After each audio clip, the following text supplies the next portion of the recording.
구글이 OKR을 수행할 때 보상을 위한 평가로 OKR을 운영하지 않았다고 하는데 이게 진짜 어려운 게 목표를 달성하면은 이게 뭔가 거기에 맞는 보상을 줘야 되는 것처럼 생각이 들었거든요. 구글은 그게 아니라고 하는 것 같아가지고 여기에 대해 좀 설명이 필요할 것 같았습니다. 보상을 결정하기 위해서 평가라는 기준을 만들고 그 기준이 보상으로 연결돼야 되기 때문에 그 평가에 맞추어서 목표를 수립하고, 그러다 보니까 우리가 목표를 수립하는 것이 결국 내 보상을 얼마나 내가 잘 받을 수 있을까라는 기대와 소위 말해서 어느 정도의 계산 속에서 우리의 목표를 잡게 돼요. 그러다 보니까 이 목표 자체가 우선순위나 스트레치나 이런 것보다 내가 제일 잘하고 내가 제일 익숙하고 달성도 안에서 이것을 충분히 내 보상으로 연결시킬 수 있는 그런 구조에서 잡는 거죠. 그러다 보니까 개인은 잘했는데 조직은 성과가 없고 이런 불일치한 문제들이 조직 내에서 생긴 지가 하루 이틀이 아닙니다. 근데 이 평가 자체가 결국 결과가 나와서 이것이 보상하고 연결이 되는 형태로 가면 이 평가의 내용으로 들어가는 우리 일하는 과정과 성과에 대한 이야기들이 아주 긴밀하게 연결되지 않을 수가 없는 거죠. 그러니까 OKR은 기본적으로 이 보상이라는 것을 목표로 해서 사실 OKR 잡는 것이 아니고 정말 우리 조직의 진정한 목적과 우리가 추구해야 되는 목표 이런 걸 가지고 우리 조직이 계속 성과를 만들어가는 것들이죠. 우리가 이걸 다 나누어서 생각을 해야 됩니다. 평가는 평가의 의미로 생각해야 되고 보상은 보상의 의미로 생각을 해야 됩니다. 과거에는 이게 하나였어요. 근데 이게 이제 각각의 취지와 제도의 본질에 맞게 이렇게 나누어져 있어야 된다는 것이 먼저 첫 번째입니다. 잘잘못을 따지고 신상필벌하기 위해서 사실 평가하는 것이 아니고요. 그 개인이 얼만큼 조직에 기여했는지 알고 이 과정에서 개인이 얼만큼 성장했는지 그리고 역량을 어떻게 드러냈는지 그리고 또 얼만큼 또 중요한 그런 조직 내에서 모습을 행동들을 보였는지 이것이 합쳐져서 우리 성과가 만들어지는데 작용을 했는지 이런 것들을 상세하게 보는 것을 평가의 과정이라고 하고요. 이렇게 봄을 통해서 개인들에게 동기부여하는 것을 위해서 우리가 평가를 하는 겁니다. 그 동기부여가 금전으로만 있느냐? 정말 OKR을 통해서 엄청나게 성과를 내고 기여했다라고 하는 부분에 대해서는 충분히 금전적으로 보상할 수 있습니다. 하지만 우리가 보상이라고 했을 때는 이분이 더 성장할 수 있는 기회를 드리는 것도 보상이 될 수 있고요. 결과적으로 나타나는 부분은 좀 이번에 약했지만 이런 기여들 다른 부서를 지원했거나 간접적으로 다른 사람들이 동료가 성과를 낼 수 있도록 또 지원을 했거나 아니면은 더 장기적인 것을 준비하기 위해서 시간을 썼거나 뭐 이런 여러 가지 것들도 다 있을 수 있겠죠. 그럼 이분들에 대해서 인정하고 또 이 과정에서 개인이 어떤 역량의 부족들을 드러냈을 때 이 역량을 어떻게 하면 더 키울 수 있느냐라고 하는 지원 방안. 어떤 사람은 계속 성과가 잘 안 나고 있는데 알고 보니까 그 일이 잘 안 맞는 사람인 거예요. 그렇다면 또 조직 내에 다른 기회를 부여한다든지 일을 바꿔준다든지 이런 형식으로 우리가 이분이 계속해서 성장할 수 있도록 그래서 성과를 결국 경험할 수 있도록 조치를 취해주는 거 개인에게 굉장히 큰 동기부여가 되는 거죠.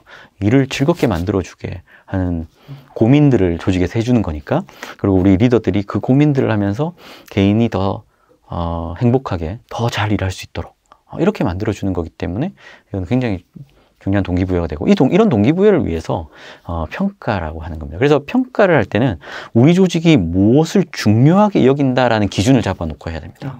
네. 그래서 이 중에 하나는 성과에 대한 기여인데 OKR의 결과의 정보를 여기에 반영해서 검토하고 함께 보겠다.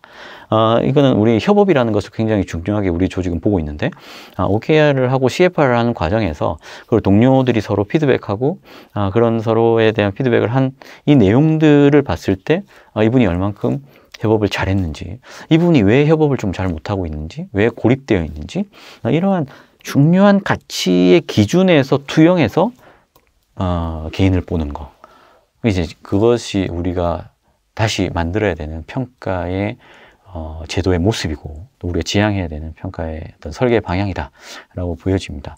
이렇게 평가를 했을 때 결과적으로 이분에게 금전적으로 보상을 해주는 것이 맞는지 아니면 또 다른 형태로 보상이 되고 레코그니션하는 게 맞는지 아니면은 기회를 주는 것도 사실은 어떻게 보면 넓은 의미의 보상이 될 수 있습니다.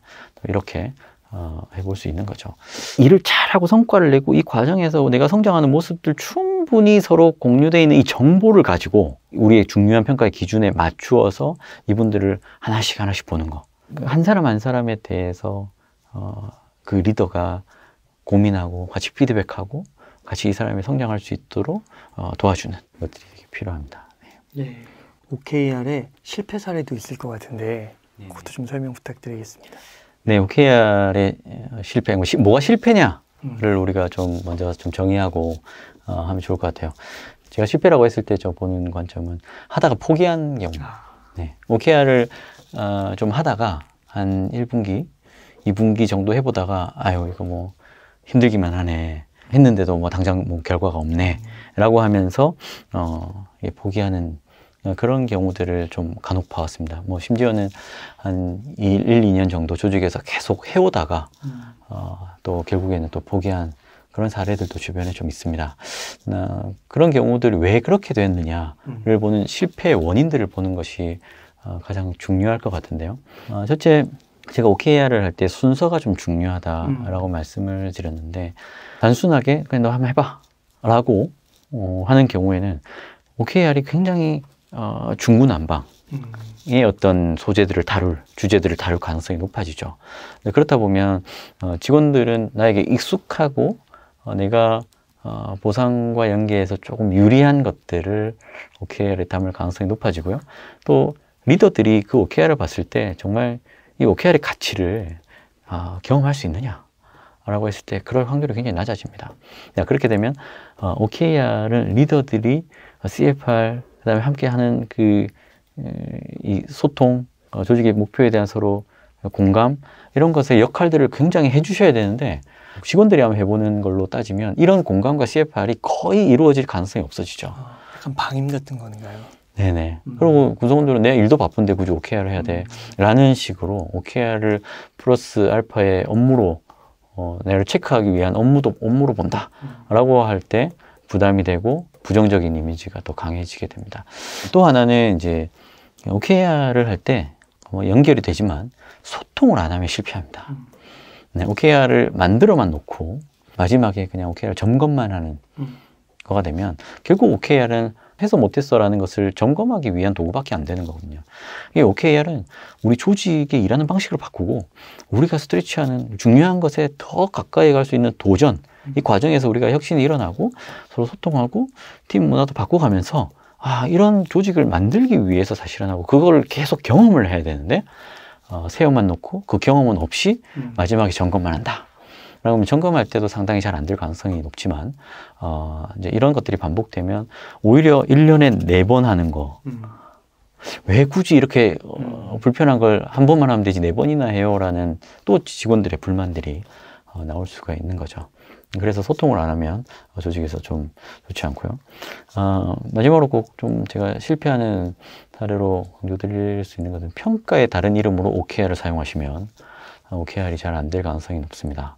평가하고 연결이 되는 순간 내가 평가를 잘 받기 위한 방식으로 행동하게 되죠. 자꾸 좀 안전하게 할 수 있을 만큼만 잡게 되죠. 그렇게 되지 않도록 실패의 굉장히 지름길이다 라는 말씀을 드립니다. 이런 실패의 원인들은 정말 어느 조직에서든 굉장히 유의하시고 피해 가실 수 있도록 OKR의 원리대로 잘 운영하시는 것이 중요하고요. 순서라고 했을 때 중요한 것은 우선순위, 조직의 방향 때문에 순서라는 표현을 썼던 거고요. 그리고 소통, 그 중에서 매주 목표에 집중할 수 있도록 1대1 미팅들을 정례적으로 좀 잘 실행하시고 성취의 경험들, 그리고 이 과정에서 피드백과 레코그니션을 통해서 또 생기는 나의 성장의 경험들, 이런 것들을 계속 해 나가신다면 OKR을 제대로 잘 쓰시고 활용하실 수 있을 것이다 이렇게 생각하고 있습니다. OKR은 오늘 시행하면 내일 완성되지 않습니다.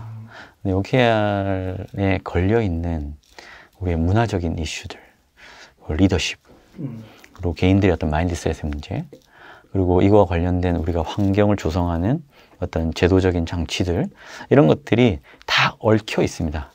이것이 시간이 지나서 우리 조직에 정착이 되는 그 순간 이 OKR이 정착되었다라고 말하는 겁니다. 그래서 레리 페이지가 서문에서도 구글이 몇 년 동안 OKR을 정착시켰다라고 하는 그 표현에서 우리가 힌트를 얻게 되면 OKR은 시간이 필요하다라는 말씀을 드리고요. 최소한 1년, 1년 반, 뭐 길게는 또 2년 이렇게 시간이 걸릴 수 있지만 하나하나가 이 OKR을 우리가 실행하고 해나가는 과정을 통해서 우리 조직이 그렇게 변화되고 있는지, 우리의 초점이 맞는 조직이 되는지, 도전을 하고 실패가 용인되는 그런 문화들이 우리 가운데 조성이 돼서 직원들이 스트레치하고 혁신을 하려고 하는 건지 인정하고 격려하고 서로 감사하고 이러한 여러 가지 복합된 문화들이 우리 안에 쫙 깔려있고 이런 것들이 잘 살 수 있도록 시간이 필요합니다. 그래서 OKR을 잘 하실 때는 인내심. 최종적으로 제가 강조하고 싶은 거는 OKR의 성공 여부는 CEO의 의지가 정말 중요합니다. 지금까지 우리가 OKR을 하기 전에 우리의 모습 생각해 보시면 OKR이 우리 조직에서 바꾸고자 하는 거, 변화시키고자 하는 게 적은 게 아닙니다. 조직에 엄청난 어떤 보면 변화가 오는 것들인데 이거를 구성원들이 하면 된다? 거의 너무 많은 한계가 있을 거예요. 그 어려운 시기에 다들 힘들어할 때 그것을 붙잡고 끌고 갈 수 있는 힘은 누구한테서 나오냐면 경영자에서 나옵니다. 열정을 가지고 이렇게 좀 시도해 보시면 어떨까? 그렇게 한번 당부를 드립니다. OKR을 제대로 이해하시고 실천해 보시면 개인의 삶뿐만 아니고 기업에서 우리 조직의 변화를 많이 경험을 하실 수 있을 거라고 믿습니다. 존 도어의 OKR 속에 나오는 여러 사례들 다시 한번 읽어보시고 하시다 보면 이런 것이 OKR이구나. 나도 이렇게 한번 해볼 수 있겠구나 라고 생각을 하실 수 있을 것입니다. 후반부에 나와 있는 어떤 매뉴얼이라든지 상세 가이드를 잘 참고하시면 또 실천하시는데 도움이 되실 거라고 보고요. 한번 꼭 잘 읽어보시고 도움을 받으셨으면 정말 좋겠습니다.